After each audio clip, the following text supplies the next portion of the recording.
Here's update 3 of the State Street project. The installation of curb to separate the new bike lane and parking lane is continuing down the street. The old roadway asphalt has been removed, and this material that I'm walking on is called processed aggregate base. It's a special mix of different types of stones to provide strength for the concrete and asphalt that will sit on top of it.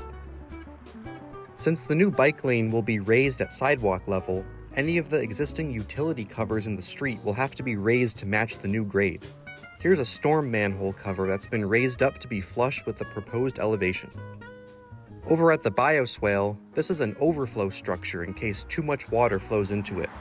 There will be a grate on top of this, and water can overflow through a pipe into the existing catch basin nearby. And here's another look at the future sidewalk bumpouts at Trumbull Street, which will significantly shorten the crosswalks and improve pedestrian safety.